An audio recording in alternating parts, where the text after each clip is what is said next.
ব্যবহার করার সুযোগ নাই। ওয়াকুলু লাহুম কাওলাম মারুফা, তাদের সাথে কি করো? সৎ আচরণ করো। আরো আয়াত আছে, সময় তোমার সামনে যাব না, এখানেই করি।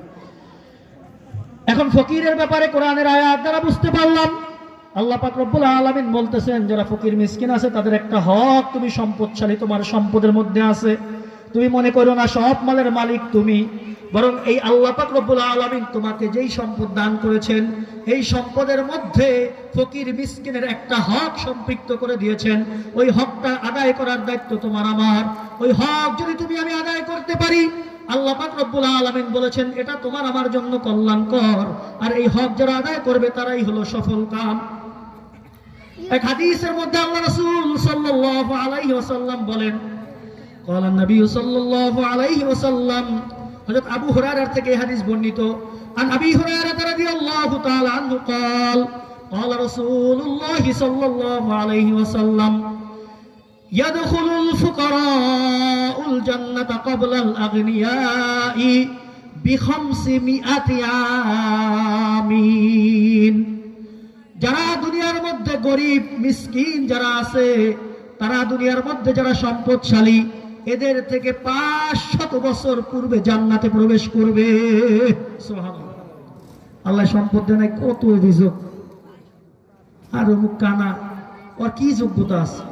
আল্লাহ ওর এত দিছে, আর আমার এত বুদ্ধি, আমার এত জ্ঞান, এত পড়ালেখা করছে, আল্লাহ আমারে দেয় না। পাওয়ার যোগ্যতা তো আমি রাখি, আর আল্লাহ আমারে না দিয়ে ওই কানা ল্যাংরা লুলা ওরে দিয়ে রাখছে, বোঝে না কিছু, মগা, সম্পদ শুধু ওরে দিছে। এমন অনেকে বলি কি বলি না, বলি না। আল্লাহ কাউকে সম্পদ দিয়ে পরীক্ষা করে, কাউকে সম্পদ না দিয়ে পরীক্ষা করে। বা আম্মাল ইনসানু ইযা মাবতালাহু রাব্বুহু ফাআকরামাহু ওয়া না'আমা ফায়াকুলু রাব্বি আকরামান। আল্লাহ পাক রব্বুল আলামিন, কিছু মানুষ এমন রয়েছে, ফাআম্মাল ইনসানু ইযা মাবতালাহু রাব্বুহু, আল্লাহ তাকে পরীক্ষা করতে চান, ফাআকরামাহু, সমাজের মধ্যে তার সম্মান বাড়াইয়া দেন, ওয়ানা'আমা, এবং সম্পদও বাড়াইয়া দেন, ফায়াকুলু রাব্বি আকরামান, সম্পদ বাড়াই দেওয়া তো সমস্যা না, কিন্তু ওই গাদ্দার বলে আসলে আমি যে সম্পদের অধিকারী হইছি, আমি যে সম্মান পাইছি, এটা আমার যোগ্যতা বলে। বলে না নাউজুবিল্লাহ। সম্পদ যোগ্যতা বলে পাইলে এলাকার মধ্যে মোটামুটি যারা পড়ালেখা করছে আর যারা করে নাই, এই মূর্খ যারা আছে, যাদেরকে আমরা পড়ালেখা যারা করে নাই, এগুলো সব তো না খাইয়ে মরার কথা। কি করে? যার গায়ে শক্তি বেশি, বেশি পয়সাওয়ালা সে হওয়ার কথা ছিল না?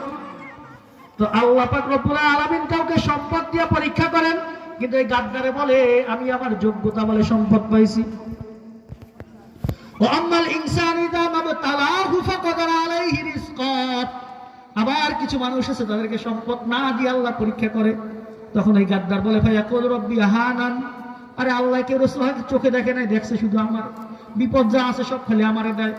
স্ত্রী শুধু আমারটাই অসুস্থ হয়, পোলা মাইয়া শুধু আমারটাই অসুস্থ হয়, আর রোগ বালা যা আছে সব খালি আল্লাহ আমারে দিছে, টাকা পয়সা দেয়, অসুখ বিসুখ সব আমাকে দিছে। এই গাদ্দারে আল্লাহর না শুকরিয়া আদায় করে এটা বলে নাউজুবিল্লাহ বলি। ওরে বান্দা, তুমি কি খেয়াল করো না, জন্মের পর থেকে আজ তোমার বয়স 50 বছর, 40 বছর কোনোদিন তোমার হাসপাতালে যাইতে হইল না।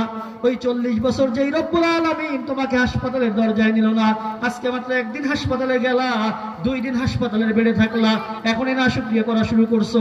আল্লাহর বিরুদ্ধে অভিযোগের শেষ নাই, আছে কি নাই? অভিযোগ করে কি করে না?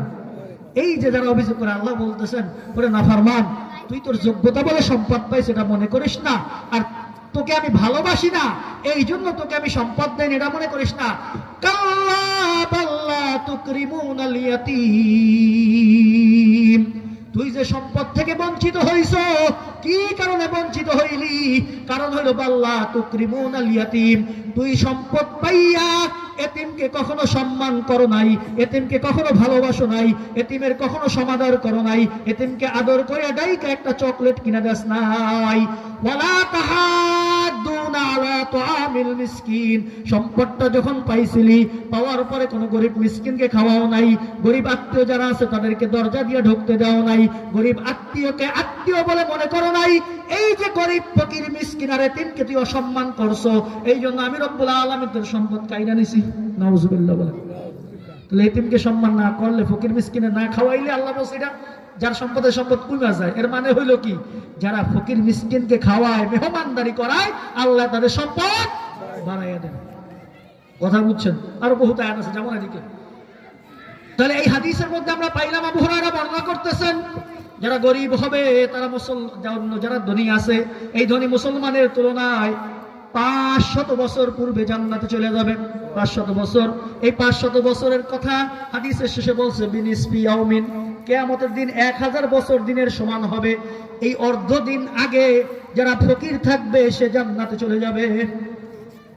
হাদিসে তারা কি পাইলাম? কথা বলা 500 বছর পূর্বে। কয় বছর পূর্বে? যারা ফকির তারা 500 বছর পূর্বে ধনীদের থেকে আগে জান্নাতে চলে যাবে। وعن جابر بن عبد الله رضي الله تعالى عنه قال قال رسول الله صلى الله عليه وسلم إن فقراء المسلمين يدخلون الجنة قبل أغنيائهم ب40 خريفا سبحان الله। হযরত আবু হুরায়রার হাদিস পড়ে জানতে পারলাম যে গরিব সে ধনীর থেকে 500 বছর পূর্বে জান্নাতে যাবে। হযরত জাবের রাদিয়াল্লাহু তাআলা আনহু বলতেছেন, আল্লাহ রাসূল বলেন, মুসলমানদের মধ্যে যারা ফকির তারা মুসলমান ধনীদের থেকে 40 খরিফা 40 বছর পূর্বে জান্নাতে যাবে। কয় বছর? ওই হাদিসে 500, এই হাদিসে 40, দুই রকম হয়ে গেল না? দুই রকম হয়েছে কিনা? এই হাদিসের মধ্যে সামঞ্জস্যতা করতে গিয়ে মুহাদ্দিসিনে কেরাম বলেন, দুইজন ব্যক্তি, একজন গরিব একজন হলো ধনী, অন্যান্য আমলে দুইজন সমান, অন্যান্য আমলে দুইজন সমান, নামাজ রোজা হজ যাকাত যা আছে মোটামুটি সবাই সমান। এখন জান্নাতে একসাথে যাওয়া দরকার, কিন্তু এই ধনী ব্যক্তির সম্পদ তার কাছে থাকার কারণে এই সম্পদের হিসাব দিতে দিতে আরো 40 বছর বেশি যাবে। এই 40 বছর পরে সে জান্নাতে যাইতে পারবে। সুবহানাল্লাহ।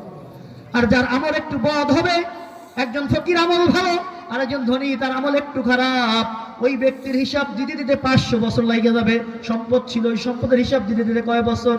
500 বছর লাগবে। 500 বছর পরে সে জান্নাতে যাবে। তাহলে দুই হাদিসের মর্মার্থ বুঝে আসছে? এও ভালো লোক, ইমানদার লোক, আমল ভালো করছে, ওর সম্পদের হিসাব দিতে দিতে 40, আর ওর একটা আমল বদ আছে, ওর হিসাব দিতে দিতে 500 বছর লেগে যাবে। কত বছর? 500 বছর। তাহলে গরিব হইলে ভালো না খারাপ? এমনি বলতেছেন, কিন্তু আল্লাহর ব্যাপারে অভিযোগের তো শেষ নাই। আল্লাহর ব্যাপারে অভিযোগের শেষ নাই। আল্লাহ সহে দেখে না রে, তাহলে আমাকেই দেয়, সব বিপদ আমার, ধন সম্পদ আমাকে দেয় না। বলি কি বলি না? অভিযোগ করার কোনো সুযোগ নাই। আল্লাহ যে আপনাকে আমাকে হাতে পায়ে সুস্থ রেখেছেন, এটাই তো আল্লাহর বড় অনুগ্রহ নিয়ামত। আরেকটা হাদিস শুনাই, হযরত আনাস ইবনে মালিক রাদিয়াল্লাহু তাআলা আনহু বর্ণনা করেন, وعن أنس بن مالك رضي الله تعالى عنه قال كان النبي صلى الله عليه وسلم اللهم أحيني مسكينا وأمتني مسكينا واحشرني في زمرة المساكين يوم القيامة